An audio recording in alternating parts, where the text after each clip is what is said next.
अब तक हमने देखा मास्टर बहुत ज्यादा बीमार हो चुके होते हैं और लेडी अमा ने सभी हाशिरास को अपने आप पर मार्क लाने के लिए मेहनत करने के लिए कहती है। तब सभी हाशिरास उस मार्क को लाने के लिए और मुजान के खिलाफ लड़ने के लिए सभी डीमन स्लेयर कॉर्प्स के मेंबर्स को ट्रेन करने का फैसला करते हैं।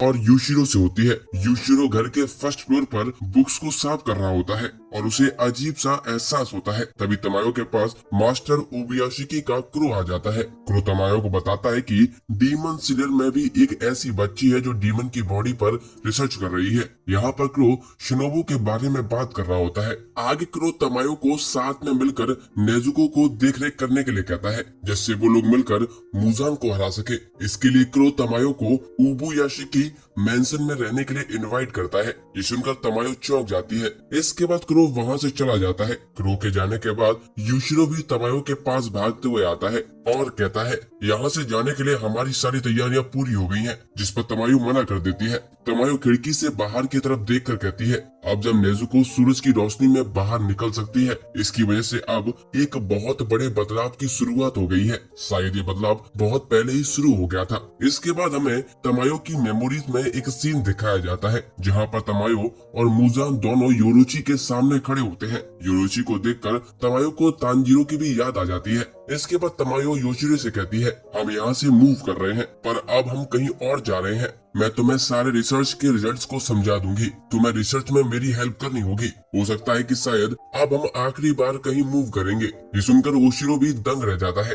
तमायो योशिरो को बताती है कि हम लोग अब उबुयाशिकी से मिलने डीमन स्लेयर्स के हेडक्वार्टर जा रहे हैं। अगले सीन में तांजीरो को उबुयाशिकी की एक चिट्ठी मिलती है, जिसमें मास्टर उबुयाशिकी तांजीरो से कहते हैं, आशा करता हूँ तुम ठीक होगे। मैं खुद ग्यू से मिलकर बात करना चाहता था, पर मेरी तबीयत की वजह से मैं कहीं आज जा सकता नहीं हूँ। ये एक बहुत ही कीमती समय है। इस समय हमें एक दूसरे के साथ मिलकर काम करना होगा। क्या तुम मेरी जगह जाकर ग्यू से बात कर सकते हो?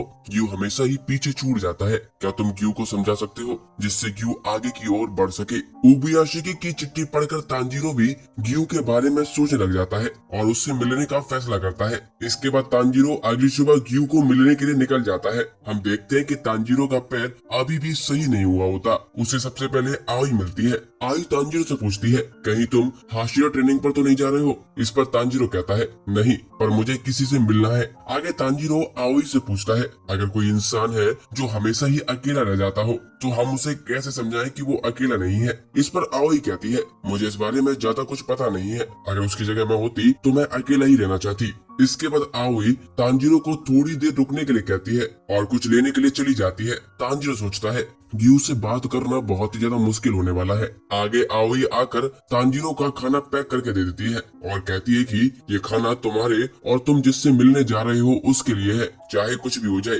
तुम्हें ढंग से पेट भरकर खाना चाहिए, जिससे तुम्हारी बॉडी और माइंड दोनों हेल्दी रहे। इसके बाद तांजीरो आओई को थैंक यू बोलकर ग्यू के घर चला जाता है। अगले सीन में हम ग्यू को उसके घर पर देखते हैं, जहां वो शांति से बैठा हुआ होता है, लेकिन फिर उसे तांजीरो की आवाज सुनाई दे रही होती है, जो ग्यू से घर के अंदर घुसने के लिए पूछ रहा होता है। ग्यू सोचता है, ये थोड़ी देर चिल्लाएगा, उसके बाद खुद वापस चला जाएगा, पर तांजीरो जाने की बजाय घर के अंदर घुस जाता है। ये देखकर ग्यू शॉक हो जाता है। इसके बाद तांजीरो और ग्यू बात करने लगते हैं। तांजीरो ग्यू को बताता है कि सभी हाशिरा ने ट्रेनिंग शुरू कर दी है। इस पर ग्यू कहता है, मुझे ये पहले से ही पता है। तांजीरो कहता है कि 7 दिन बाद मुझे भी ट्रेनिंग पर जाने की परमिशन मिल जाएगी, तो क्या आप मुझे कुछ सिखाएंगे? इस पर ग्यू साफ इनकार कर देता है। तांजीरो पूछता है, ऐसा क्यों? आप मुझे कुछ गुस्से में दिख रहे हैं। ग्यू कहता है कि हाँ, मुझे गुस्सा आ रहा है कि तुमने अभी तक वाटर ब्रीदिंग को मास्टर नहीं किया है। तुम्हें एक वाटर हाशिरा बनना होगा। तांजीरो माफी मांगता है और कहता है, मैंने उरुराकी से बात की है। उन्होंने कहा था कि ब्रीदिंग स्टाइल बदलना या उसके थ्रू एक नई ब्रीदिंग स्टाइल बनाना बहुत ही कॉमन बात है, क्योंकि water breathing basic breathing style के बहुत क्लोज है। इस पर क्यों कहता है, मेरा ये मतलब नहीं था। तुम्हें जल्द से जल्द एक वाटर हाशिरा बनना पड़ेगा, क्योंकि हमारे पास एक भी वाटर हाशिरा नहीं है। इस पर तांजीरो कहता है, लेकिन आप तो वाटर हाशिरा है ना। ग्यू कहता है कि मैं एक वाटर हाशिरा नहीं हूँ, और ये कहकर ग्यू वहाँ से चला जाता है। तांजीरो को मास्टर उबुयाशिकी की बात याद आ जाती है और वो ग्यू के साथ रहने का फैसला करता है। तांजीरो ग्यू के कमरे के सामने खाना रख के बाहर आ जाता है। आगे रात हो जाती है। जब ग्यू बाहर आता है तो उसे तांजीरो वहीं पर सोया हुआ मिलता है। ग्यू को देखकर तांजीरो खुश हो जाता है और कहता है चलो अच्छा हुआ आपने खाना खा लिया। इसके बाद तांजीरो ग्यू को फॉलो करने लगता है। वो ग्यू को दिन और रात तक फॉलो करता रहता है। ग्यू जहाँ भी जाता है तांजीरो उसके पीछे पीछे चल देता है, जिससे ग्यू बहुत ज्यादा परेशान हो जाता है। और आखिरकार ग्यू सोचता है अगर मैं तांजीरो से एक बार बात कर लूं तो शायद ये मेरा पीछे छोड़ देगा। इसके बाद ग्यू तांजीरो से बात करने लगता है। वो तांजीरो को बताता है कि मैं फाइनल सिलेक्शन में पास नहीं हुआ था।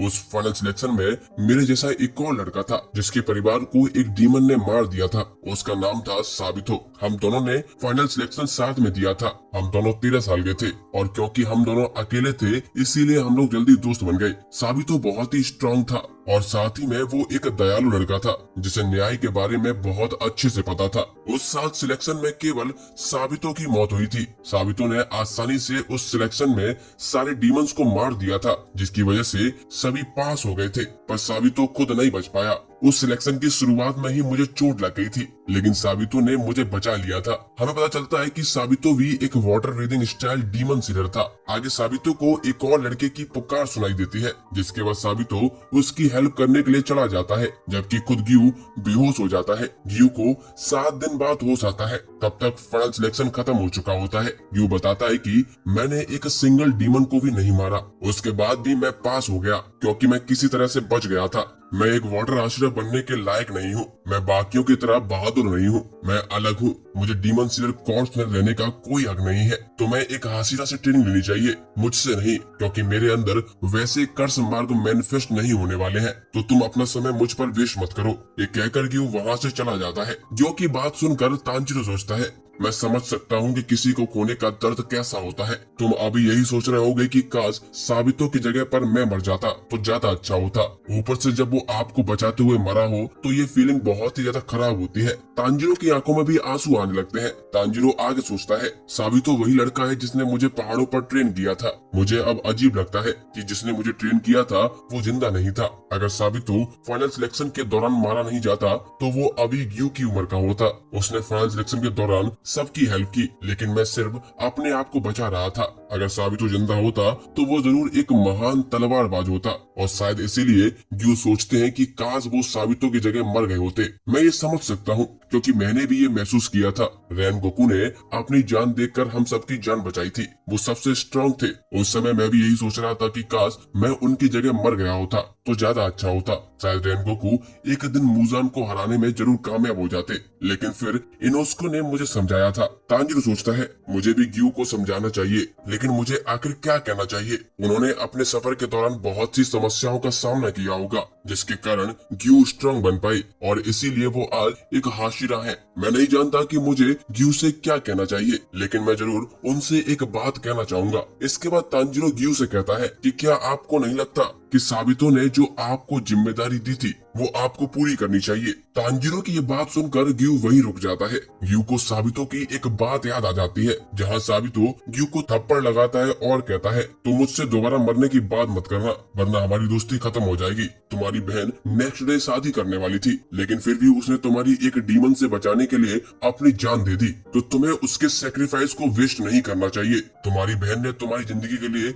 अपनी जान दी है, इसीलिए तुम्हें जीना होगा। ग्यू प्रेजेंट में अपने गाल पर हाथ रखकर सोचता है मुझे आज भी साबितो का थप्पड़ याद है। आखिर मैं वो सब कैसे भूल सकता हूँ। फिर आगे वो सोचता है मैं उन यादों को दूर रखना चाहता था, क्योंकि जब भी मैं उन्हें याद करता मेरे आंसू बंद नहीं होते थे। उन्हें याद करके मैं इतना ज्यादा सैड हो जाता था कि मेरा कुछ करने में मन नहीं होता था। इसके बाद ग्यू अपनी बहन और साबितो से माफी मांगता है। ग्यू को इतना सीरियस देखकर तांजीरो सोचता है कहीं मैंने कुछ गलत तो नहीं कह दिया। ग्यू पहले से ही बहुत ज्यादा परेशान थे, कहीं मैंने उसके घाव पर नमक तो नहीं छिड़क दिया। इसके बाद तांजीरो सोचता है अगर हम खाना खाने का कॉन्टेस्ट करें तो शायद ग्यू को थोड़ा अच्छा लगेगा और वो मुझे ट्रेन करने में हेल्प भी करेंगे। ग्यू वैसे भी ज्यादा कुछ बोलते नहीं है तो ईटिंग कंपटीशन हमारे लिए सबसे अच्छा रहेगा। तांजीरो अपनी सोच में खोया रहता है। तभी ग्यू कहता है तांजीरो मुझे माफ कर दो, मैं ट्रेनिंग में जरूर हिस्सा लूंगा। पर तभी तांजीरो ग्यू से कहता है चलो हम खाने का कंपटीशन करते हैं। ये सुनकर ग्यू हैरान हो जाता है कि आखिर ये कहां से आ गया। आगे दोनों खाना खाने का कॉन्टेस्ट शुरू कर देते हैं। ग्यू तांजीरो से पूछता है क्या तुमने शिनोबू को देखा है, वो क्या कर रही है। इस पर तांजीरो को कुछ भी पता नहीं होता। अगले सीन में हम शिनोबू को देखते हैं जो कि अपने आप को शांत करने की कोशिश कर रही होती है पर उसमें वो ज्यादा सफल नहीं होती, जिससे शिनोबू को गुस्सा आ जाता है। तभी वहाँ पर कनाओ आ जाती है और कहती है मैं अभी विंड हाशिरा की ट्रेनिंग में जा रही हूँ, क्या मैं आपकी ट्रेनिंग स्टोन हाशिरा के बाद कर सकती हूँ। इस पर शिनोबू कहती है वो इस बार हाशिरा ट्रेनिंग में हिस्सा नहीं ले रही है। ये सुनकर कनाओ चिंता में आ जाती है। ये देखकर शिनोबू उसे अपने पास बुला लेती है। कनाओ कहती है मैं आपके साथ और ट्रेनिंग करना चाहती थी मास्टर। इस पर शिनोबू मुस्कुराती है और कहती है कनाओ तुम अब पहले से ज्यादा खुद को एक्सप्रेस करने लगी हो, ये सही समय है। मैं तुम्हें बताना चाहती हूँ कि हम उस डीमन को कैसे हरा सकते हैं जिसने मेरी बहन कनाई को मारा था। और इसी के साथ ये एपिसोड